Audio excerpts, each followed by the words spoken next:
Ito ay isa natin na pakinggan at muli po natin magpapakinggan sapagkat ang salitaan ng Diyos sa kanyang sariwa bawat araw. Like, share, subscribe. Amen. Mapapagat po dito tayo sa Exodo, Kapitulo 16, versikulo 1 hanggang pababa po. Ito po ang pamatang mana mga pupo. Ito po ang kasalukuyan, nagpamarcha po ang mga Israelita po patungo po sa promised land na ipinapangako po ng Panginoon. Okay. Sa kanyang paglalakbay, kung nagbabasa po tayo, halos karamihan po ay puro reklamo. Ang kanyang ginagawa. Sa kabila ng mga kapangyarihan ng Diyos na kanyang pong na malas, naroon pa rin po ang mapag-alinlangan. Amen. At ito po ang pinapahatid sa atin ng Diyos na sa pagkat po ng Panginoon na tayo dadalhin niya sa lupang pangako po, dapat po hindi po tayo nagreklamo. Kaya po, kung magpapasa po kayo sa akin, sa aklat ng Exodo, Kapitulo 6, versikulo 1 hanggang pababa. Isa po lang po ang pagbasa. Ang sabi ko dito, mula sa Elin, nagpatuloy sa paglalakbay ang mga Israelita at ika-15 araw ng 2 buwan mula nang sila'y lumabas sa Hetro, nang sila'y dumating sa ilang ng Sin, sa pagitan ng Elin at Sinai. Ang mga Israelita ay nagreklamo kina Moises at Aaron. Sinabi nila, mabuti pa sana pinatay na kami ni Yahweh sa Ehipto. Doon nakakain kami ng karne at tinapay hanggang gusto namin. Dito naman sa ilang na pinagdalhan ninyo sa amin, mamamatay kami sa gutom. Amen. Ito po ang kawalan ng pananampalataya ng bayan ng Diyos sa kanila ng nakalas na po ng kapangyarihan ng Panginoon. Simula pa lamang sila ilabas sa Ehipto. Amen. Hinati na ng Diyos ang dagat at sila nakatawid na. Amen. Ito po ay hindi pa rin nakita po ng bayan ng Diyos. Puro lang po ang kanilang sinasabi. Amen. At sa ating mga buhay, dapat po sa ganito na pinapagawa na tayo ng Panginoon, kadali na tayo sa kanyang pangako. Hindi po tayo dapat nag-reklamo. Bakang ipadala sa atin ng Diyos na inis na mana, baka hilo ang ipapadala po sa atin. Amen. Kaya po sa paglalay po natin, pagpunta sa promised land, pangako ng Diyos para sa atin po lahat, hindi po tayo dapat nag-reklamo, lalo sa likod ng Diyos. Sapagkat tayo po lahat ay nag-reklamo sa likod ng Diyos, hindi po sa likod ng Diyos tayo nag-reklamo, personal sa Diyos po tayo nag-reklamo. At ang hihita po ng Panginoon. Amen. At ang sinabi ni Yahweh kay Moises, paulanan ko kayo ng tinapay mula sa langit. Araw-araw, palalabasin mo ng bahay ang mga ito para mamulot ng kanya kakainin nila.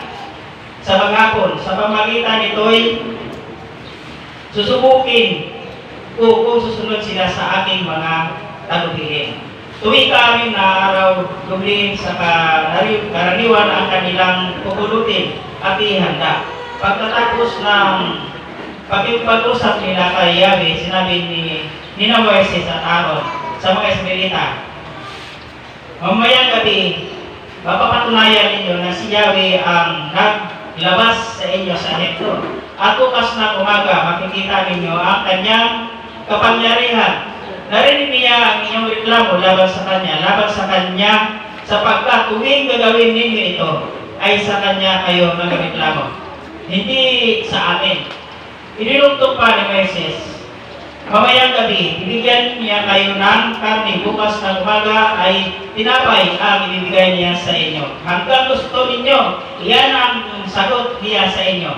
Ang totoo, anumang reklamo ninyo laban sa kanya, hindi sa amin, sapagkat sino ba kami para pagreklamuhan ninyo? Sinabi ni Moises kay Aaron, paharapin mo ang buong bayan kaya sapagkat narinig niya ang kanilang reklamo. Nang sabihin ito ni Aaron, ang buong bayan ay humarap kay Yahweh sa gawin ng disyerto at bigla na lamang nilang nakita sa ulap ang kaluwalhatian ni Yahweh. Sinabi ni Yahweh kay Moises, narinig ko ang reklamo ng mga Israelita. Sabihin mo sa kanila na sa pagtakip natakip silim. Binigyan ko sila ng karne. Sa umaga, binigyan ko sila ng tinapay hanggang gusto nila. Sa gayon, malalaman nilang ako si Yahweh, ang kanilang Diyos. Verse 15. Nang magtakip silim, dumagsa sa kampo ang napakaraming pugo. Pinamagahan naman ay makapal ang hamog sa paligid sa kampo. Nang mabawi ang hamog, nakita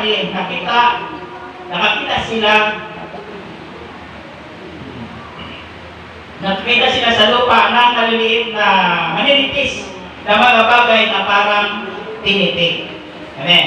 Ito po ang nangyari po sa bayan ng Israel, sa bayan ng Diyos, sa mga Israelita, sila po ay tinagawa ng Diyos na dadalhin sa lupang pangako. Amen. Habang sila po ay nagawat sa puro reklamo ang kanila pong ginagawa. Amen. Ibig na manalig at manampalataya sila sa Panginoon na magdadala sa kanila sa lupang pangako ng kasaganaan. Pero sa kabila ng mga nararas na kapangyarihan ng Diyos, naroon pa rin ang pag-alinlangan ng bayan ng Diyos. Amen. Ito po ay nakita po ng Panginoon. Kaya po sa buhay po natin, tirang mga dinabas na Panginoon sa ating buhay noon, na puno ng kahirapan ng buhay, puro pagkuhan ng ating buhay. Amen. Dadalhin tayo ng Diyos sa lupang pangako ng kapayapaan, ng kasaganaan at sa lahat ng bagay. Marami tayong daranasin sa ating paglalakbay. Ito patungo na sa pangako ng Panginoon. Maraming kahirapan tayong makikita. Daranasin. Kaya po nga hindi ko natin tutularan ang ginawa ng bayan ng Diyos. Sa kanila na nakita ng kapangyarihan ng Panginoon, patuloy pa rin ang reklamo. Amen. Imbes tayo na magreklamo sa Panginoon, taas tayo ng kamay sa Diyos. Amen. Bakit kung imbes na mana ay ipaulan sa atin ng Diyos, baka may hiyong po ang ipapaulan sa atin. Amen. Baka ang pangako ng Diyos sa mga pagpapala, hindi po natin makamtan. Bago sulpa po ang ating kong maranasan. Amen. Dahil po sa pagreklamo, pinapakita po natin sa Diyos ang kawalang pananampalataya at pagnanalig sa Panginoon. Walang imposible sa Diyos. Lahat ng bagay ay kaya niyang gawin. Kaya sa ating lahat, dapat po imbis na magreklamo tayo, manalig tayo sa Panginoon na mayroon po ang Diyos nung nabigyan ng plano kung bakit ay nilalagay sa malupang pangako. Amen. Kaya po sa panahon ng ating paglalakbay po ng mga Israelita, amen, sila po, amen, ay nahabol ng mga eleksyon. Pero pagdating po ng panahon na sila itigit, ano pong ginagawa ng Diyos? Nagpadala po siya ng angin, amen, na siya namamagitan sa mga kawal ng Paraon at sa mga Israelita. Isang angin na haliging amoy. Sa panahon na sila daligsain ng mga kawal ng Paraon, umabag na po yung angin ng Diyos para po sila hindi na managitan. Ganun din po ang galawin na ito sa ating mga buhay. Sa paglalagay po natin katong sa promise na daranas tayo ng mapag-usik. Susundan tayo ng gawan ng kawan. Pero manalig tayo sa Diyos. Tuwing tayo, amen, ay nagigipit, mayroong Diyos ay nakutulong sa atin. Amen. Amen. Tingnan niyo po sa panahon ng paglalakbay. Amen. Lakasan ng init. Anong ginagawa ng Diyos sa bayan ng Diyos? Amen. Nagpapadala sila ng naging ulap na makapal para ikaw na iniligtas na Diyos ay hindi ka mabilag sa init ng araw. Amen. Sa lahat ng ating kahirapan daranasin, hindi ka pababayaan ng Diyos. Hindi ka dadali sa Panginoon. Amen. Sa init ka kapahaba. Bago sa init ka kabuti. Amen. Kaya po yun ang nakita ko kagabi nung nagulay-gulay ako ng salita kasi hindi ko pa nakakalayo sa Christ. Sabi ko ang kabutihan ng Panginoon na hindi nakita ng bayan ng Diyos ang kabutihan ng Panginoon. Nagplano ang Diyos para sa ikabubuti mo, tapos hindi mo yun nakikita. Kawalan ng pananalig o pananampalataya sa Panginoon na naging dahilan kung bakit tayo umaalis. Bakit ko sa ating pinanggalingan. Mabuti pa ron, may karne, may sibuyas. Malapit sa kabiro. Pero dahil sa malapit sa kabiro, doon ang kasalanan. Kaya inalis ko ng Diyos dahil kung ka mahirapan. Amen. Tapos hindi mo natin ito mapusin ang ginawa ng kabutihan ng Diyos sa ating mga buhay. Dapat hindi natin natin nakikita. Amen. Sundin natin. Amen. Magpasalamat tayo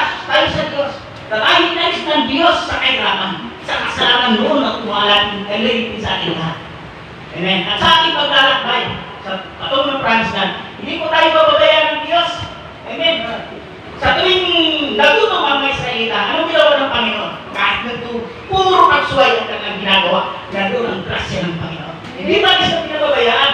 Sa tuwing sila nagugutom, nagpapadala ng Diyos, napawag ng Diyos ng bagay, hindi mo unawaan at hindi mo makikilala. Amen. Hindi mo nilaglara kung ano yung klase pagkain. Amen. Pero ipaparanas mo sa akin. So, paglalapit natin, patungkol sa pagkakon ng Diyos. Amen. Pilit din tayo ng Panginoon mga pagpapaling, hindi mo maunawaan kung saan lumulusot. Amen. Hindi mo na malaman kung paano nang nangyayari. Amen. Huwag na tayo magreklamo sa Diyos, baka pagkawalan tayo ng ito. Amen. Sa paglalakbay po natin, kailangan kanalay ay naroon sa Panginoon. At nakita mo natin. Amen. Nanguhaw sila sa mga karne. Amen. Ano ginawa ng Panginoon? Okay, sabay lang tayo mga pagreklamo. Nagpanagsak sa ilang mga bubog. Amen. Para sa ilang mga kain, hindi na siya bumalik daw sa Ehipto. Maraming karne, maraming sibuyas, puro-puro naman ang pagkaalitin at kahirapan. Ayaw ng Diyos ng ligang kahihirapan ng kaaway. Kaya kasi nilabas, tayo natin nilabas ng Diyos, dahil ang gusto ng Diyos, dadalhin niya tayo sa tagalog, punong-puno ng kapayaman at kasagaran sa lahat ng bagay. Amen. Amen. Kaya po sa ating paglalakbay, wala akong magre-reklamo. Tuloy. Amen, ang paglalakbay. At alam mo po na nagpapadala ng Panginoon, tingnan po, kahit sila napakaraming karne. Sawang-sawa, hindi na nga nila naubos. Ganun ang gagawin ng Diyos, kung tayo lahat ay sampalataya sa Panginoon. Umasa tayo sa Diyos na sa pagdadalhan niya sa atin, punong-puno ng kasaganaan. At sa lahat ng bagay, hindi tayo magkukulang. Amen. Amen. Kaya po, sa atin po lahat, tayo po ay magabayan ng Diyos. Dahil po tayo mananampalataya ng Panginoon. Kaya po sa ating paglalakbay, patungkol sa itinangako ng Diyos na lupa para sa atin. Huwag po tayo reklamo. Tayo po ay sunod daw sa Panginoon, patuloy ang paglalakbay, patuloy ang pagnalig sa Diyos. Amen. Sa pagdadali niya tayo sa lupang pangako ng punong-puno ng kasalanan. Ano bang sinasabi po ng aklat po ng Jeremiah? Bago po doon, dito muna sa Exodo Kapitulo 17, versikulo 6. Amen. Ito pang sa tuwi ng mga Espiritu ay naglalakbay at doon nagreklamo sila sa lingkod ng Diyos kay Meses at kay Aaron. Amen. Ito pang ginawa ng Panginoon. Sa tuwing tayo po sa paglalaki natin bilang Israelita. Amen. Sa tuwing tayo ay mauhaw, hindi tayo pababayan ng Panginoon. Ang Panginoon Isus Kristo mismo ang nauna para iibsan ang kakuhaban. Ibibigay ng Diyos ang gusto mong iinumin hanggang kaya ko. Kaya pa sinabi dito sa aklat ng Exodo, Kapitulo 17, versikulo 6. Hihintayin ko kayo sa ibabaw ng malaking bato sa Sinai. Hampasin mo ito at bubukal ang tubig na maiinom ng mga tao. Iyon nga ang ginawa ni Moises at ito'y nasaksiyan ng mga kasama niyang pinuno ng Israel. Kaya tingnan niyo po yan sa lahat ng bagay na kailangan mo. Hindi ka babayaan ng Diyos dahil hindi ka dadali ng Panginoon na ikaw ay pahirapan. Dadali ka ng Diyos sa lupang pagkakukumpuro ng kasagaran. Tingnan niyo po nung nahuhaw sila. Pagpabukan po ang Panginoon. Kaya ang tubig po sa bato na walang iba kundi ang Panginoon Isus Kristo na siyang sumusubaybay sa ating lang paglalakbay. Amen. Nakita po natin na hindi tayo pabayaan ng Panginoon. Amen. Kung tayo ay inilabas ng Diyos, doon sa ating mga katauhan na puno ng kaguluhan. Umasa po tayo ang pagdadalhan natin, dadalan na sa ating ng Panginoon ay magdudulot ng kapayapaan. Mga pangako ng Diyos na puno ng pag-asa na kailangan ay hindi po mababago ng kahit sino man. Amen. Sabi po ng Jeremiah, dito na po tayo. Oras. Jeremiah Kapitulo 29, versikulo 11. Sabi niya, sapagkat bakit kong lubos ang mga plano ko para sa inyo. Mga planong hindi ninyo ikakasama, kundi para sa inyong ikakabuti. Ito'y mga planong magdudulot sa inyo ng kinabukasan punong-puno ng pag-asa. Amen. Yan po ang panghawakan po natin. Hindi tayo dadalhin ng Diyos na walang kapag-asa. Hindi tayo dadalhin ng Diyos na tayo po ay maging mahirap. Amen. Kaya, ang mga plano na babalik sa Ehipto, wala pong kabuluhan yan.